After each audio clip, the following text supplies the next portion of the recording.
এটা কি শিখবো আমরা আজকে? ভয়েস চেঞ্জ কার? প্রেজেন্ট কন্টিনিউয়াস টেন্সের। প্রেজেন্ট কন্টিনিউয়াস টেন্স বাংলা জায়গা বলে ঘটমান বর্তমান কাল বা চলমান বর্তমান কাল। হ্যাঁ, এবার প্রেজেন্ট কন্টিনিউয়াস টেন্স কোনগুলো আমরা বুঝবো কী করে? আমরা বর্তমানে এখন যে কাজটা করছি এখন, সেইটা কি বলবো আমরা? Present continuous tense. যেমন আমরা এখন কি করছি? আমরা এখন পড়া করছি, তাই তো? আমরা এখন পড়া করছি, তাহলে এটা আমাদের হবে গিয়ে প্রেজেন্ট কন্টিনিউয়াস টেন্স, যাকে বাংলায় ঘটমান বর্তমান কাল বলবো, তাই তো? তাহলে উই আর রিডিং ইংলিশ নাও, আমরা এখন ইংরাজি পড়ছি। এইটা আমরা এই ধরনের সেন্টেন্সগুলো আমরা কীভাবে গঠন করব সেটা আমাদেরকে জানতে হবে। যে কোনো জিনিসের একটা তো নিয়ম আছে যে কীভাবে সেই জিনিসটা হবে, সেটা আমাদেরকে জানতে হবে। প্রত্যেকটা সেন্টেন্স তো আর আমরা মুখস্থ করতে পারবো না, তাই তো? যেমন অঙ্কর সূত্র আছে, সেরকম এইখানেও সূত্র আছে আমাদের। সেটা কীভাবে হচ্ছে সেন্টেন্সটা গঠন, সেটা আমাদেরকে জানতে হবে। তাহলে দেখো এর গঠনটা কীরকম হবে। আমরা জানি যে ভয়েস চেঞ্জের দুটো ভাগ আছে, একটা অ্যাক্টিভ ভয়েস আর একটা প্যাসিভ ভয়েস। একটা অ্যাক্টিভ ভয়েস, একটা প্যাসিভ ভয়েস। তাহলে অ্যাক্টিভ ভয়েসের রূপটা কী হবে দেখো। অ্যাক্টিভ ভয়েস কী হবে? প্রথমে সাবজেক্ট, তারপরে এম বা ইজ বা আর, তারপরে ভার্বের ফার্স্ট ফর্ম, তার সাথে আইএনজি যোগ প্লাস কি অবজেক্ট। এইটা হবে কি এর স্ট্রাকচার। স্ট্রাকচারটা কি হবে তাহলে?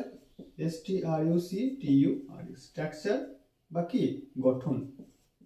প্রেজেন্ট কন্টিনিউয়াস টেন্সের এটা এই স্ট্রাকচার হবে বা এই গঠন হবে এটা। সেখানে আমাদের একটা সাবজেক্ট লাগবে, সাবজেক্ট অনুযায়ী ভার্বগুলো বসবে, অক্সিলারি ভার্ব যেটা থাকবে সেটা সাবজেক্ট অনুযায়ী বসবে। একটা মেন ভার্ব লাগবে, তার সাথে আইএনজি যোগ হবে এবং কি হবে অবজেক্ট থাকবে। সাবজেক্ট বের করা আমরা আগে শিখেছি, অবজেক্ট বের করাও শিখেছি, আর ভার্ব বের করাও আমরা শিখেছি আগে। তাহলে এবার আমরা একটা সেন্টেন্স গঠন করে দেখি। দেখো তাহলে প্রথমে একটা সাবজেক্ট লিখি, আই অ্যাম। আয়ের পর কি বসবে? অ্যাম বসবে। আয়ের পর সবসময় অ্যাম বসে। তাহলে I am reading, READ, read, এটা ভার্বের ফার্স্ট ফর্ম হলো। তার সাথে আইএনজি যোগ করলাম, I am reading English, ENGLISH, I am reading কি ইংলিশ, আমি এখন ইংরেজি পড়ছি। Reading English, I am reading কি ইংলিশ। তাহলে আমি ইংরেজি পড়ছি, আমি ইংরেজি পড়ছি। তাহলে বর্তমান সময়ে আমি যে কাজটা করছি সেটাই হবে কি প্রেজেন্ট কন্টিনিউয়াস টেন্স। বুঝতে পেরেছো? তাহলে এইখানে সাবজেক্ট কোনটা? এই বাক্যের সাবজেক্ট কোনটা? দেবী বলো। আই। তাহলে এই আই হবে গিয়ে সাবজেক্ট, তাই তো? আর সাবজেক্ট কাকে বলে তাহলে? অনেক বলো। বাক্যে আমরা যার সম্বন্ধে কিছু বলি তাকেই সাবজেক্ট বলবো। বুঝতে পেরেছো? তাহলে বাক্যে আমরা কার সম্বন্ধে বলছি? আয়ের সম্বন্ধে বলছি। আয়ের পর সবসময় অ্যাম, আই অ্যাম। তাহলে ভার্ব কোনটা বাক্যের? এইটা ভার্ব। রিড কোনো কাজ করা বোঝাচ্ছে, পড়া করা বোঝাচ্ছে। তাহলে রিডটা হলো গিয়ে ভার্ব। এটা কি বলবো? ভার্ব। আর আমরা ভার্ব পেয়ে গেলেই সাবজেক্টও পেয়ে যাব, অবজেক্টও পেয়ে যাব। যেমন কি করে পাবো? ভার্বকে আমরা কে দিয়ে প্রশ্ন করব, কে পড়ে? আমি পড়ি। তাহলে এটা আমিটা হবে কি সাবজেক্ট। কি হবে? আইটা, এটা সাবজেক্ট হবে। এর অবজেক্ট বের করার নিয়ম কি? ভার্বকে কি বা কাকে দিয়ে প্রশ্ন করতে হবে, ঠিক আছে? কি বা কাকে দিয়ে প্রশ্ন করতে হবে। তাহলে এখানে আমি পড়ছি, কি পড়ছি? ইংরেজি পড়ছি। কি পড়ছি? ইংলিশ পড়ছি। ঠিক আছে? কি পড়ছি? ইংলিশ পড়ছি। তাহলে বুঝতে পারলে যে কিভাবে সাবজেক্ট, ভার্ব থেকে আমরা সাবজেক্ট বের করলাম, আবার কিভাবে অবজেক্ট বের করলাম। বেশ, ঠিক আছে। এবার এইটা আমি তাহলে বুঝে গেলাম যে এটা কি, এইটা সাবজেক্ট। তারপরে দেখো প্লাস অ্যাম হলো, তাই তো? প্লাস ভার্বের ফার্স্ট ফর্ম হলো রিড, তার সাথে আইএনজি যোগ হলো, তারপরে অবজেক্ট পেয়ে গেলাম। তাহলে দেখো এই রূপটার সাথে এই রূপটা মিলছে। এই দেখো এর সাবজেক্ট আছে, অ্যাম ইজ এর মধ্যে অ্যাম বসেছে, ভার্বের ফার্স্ট ফর্ম, তারপরে আইএনজি, তারপরে অবজেক্ট, মিলে গেল তো। তাহলে এইটা থাকলে আমাদেরকে কোনটা ফলো করতে হবে? তখন আমাদেরকে দেখতে হবে যে প্যাসিভের রূপটা কি আছে। তাহলে এর প্যাসিভের রূপ হবে কি এইটা, PASSIV, প্যাসিভ ভয়েসের রূপটা হবে object am is are plus being plus ভার্বের third form plus by plus subject. এইটা হবে গিয়ে প্যাসিভের নিয়ম। এইটা মানে কি, আমি ইংরেজি পড়ছি, এবার এইটা কি হবে দেখি। তাহলে ইংরেজিটা প্রথমে চলে আসবে, এই অবজেক্ট দেখো, এই অবজেক্টটা চলে আসবে এখানে, অ্যাক্টিভের অবজেক্ট এখানে কি চলে আসবে। তাহলে দেখো এখানে কি হচ্ছে, ইংলিশ, প্রথমে হবে গিয়ে ইংলিশ। এবার এই অ্যামিজারের মধ্যে কোনটা বসবে? ইজ হবে। কেন? কারণ এটা একটা সিঙ্গুলার নাউন, এটা কি সিঙ্গুলার। সাবজেক্ট যদি মানে সিঙ্গুলার হয়, সাবজেক্ট যদি সিঙ্গুলার হয় তাহলে আমাকে ভার্বটাকেও সেই হিসাবে নিতে হবে। তাহলে এখানে ইংলিশ যেহেতু একটা সিঙ্গুলার নাউন, সেজন্য কি বসবে? ইজ বসবে। সিঙ্গুলার বলে ইজ বসলো, তাহলে ইংলিশ ইজ। তারপরে দেখো বিইং, তাহলে বিইং বসাবো। তারপরে কি আছে, ভার্বের থার্ড ফর্ম আছে, থার্ড ফর্ম রিডের থার্ড ফর্ম কি, রিড, রেড, রেড, গুড। কি হবে রিডের থার্ড ফর্ম? হ্যাঁ, ভালো উচ্চারণ, ওই সঠিক উচ্চারণ করেছে এটা। কারণ রিডের আমি আগেও বলেছি রিড শব্দটার উচ্চারণটা আলাদা হবে টেন্স অনুযায়ী। যেমন প্রেজেন্ট টেন্সে রিড, পাস্ট টেন্সে রেড, এবং পাস্ট পার্টিসিপেলেও কি হবে, এটা রেড হবে। তাহলে English is being read by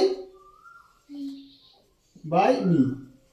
এই মি, আই থেকে মি হয়, এগুলো আগে লিখে দিয়েছি আমি, ঠিক আছে। তাহলে English is being read by me, এর বাংলাটা কি হবে তাহলে? আমার দ্বারা ইংরেজি পড়া হচ্ছে। কি হবে? আমার দ্বারা ইংরাজি পড়া হচ্ছে। বুঝতে পারলে? তাহলে কত সহজ নয়? ইংরেজিতে কথা বলাটা সহজ নয়? সহজ কি সহজ নয়? তোমাকে প্রথমে কি করতে হবে, একটা ভার্ব খুঁজতে হবে, কাজ করা ভার্ব খুঁজতে হবে। তাহলে ভার্ব খুঁজলেই তুমি অবজেক্ট পেয়ে যাবে, সাবজেক্ট পেয়ে যাবে। তোমার বাবা যদি তোমাকে জিজ্ঞাসা করে কি রে এখন কি করছিস, তুমি তাহলে বলতে পারবে, তুমি যখন তুমি হয়তো তখন ভাত খাচ্ছ, তাহলে তুমি তখন কি বলবে? তুমি তখন কি বলবে? I am eating rice. মানে আয়ের পরে অ্যাম বসালে, তারপরে তুমি যে কাজ করছো সেটা মেন ইট, এবং ওইটা কি হবে, আই অ্যাম ইটিং রাইস, আমি কি ভাত খাচ্ছি, আমি ভাত খাচ্ছি, তাহলে আই অ্যাম ইটিং রাইস। বুঝতে পেরেছ? বেশ, এটা মুছে দিচ্ছি তাহলে নাকি? প্যাসেজের রূপটাকে লিখে দিই, object plus am is are plus being, তারপরে ভার্বের third form plus by plus কি সাবজেক্ট, এইটা হবে। বেশ, এবার আমি একটা দিচ্ছি প্র্যাকটিস, ওটা করো তোমরা। দেখো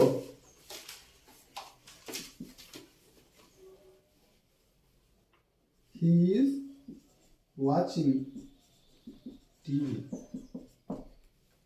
এটা কি হবে? প্রথমে সাবজেক্ট আর অবজেক্টটা বের করো, শেখো যে কোনটা সাবজেক্ট হবে কোনটা অবজেক্ট হবে, ঠিক আছে?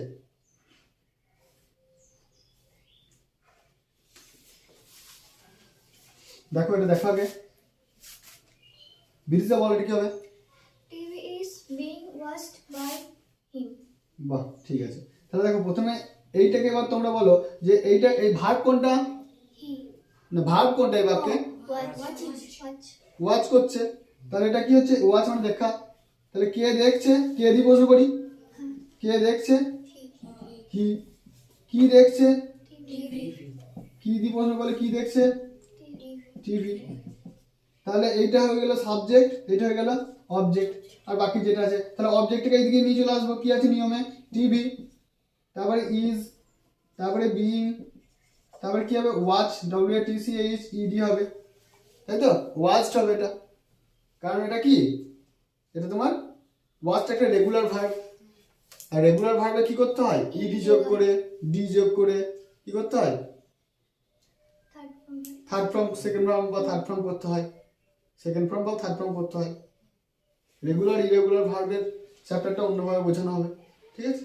তাহলে TV is being watched by me, তাহলে এইটার বাংলাটা কি হবে? He is watching TV.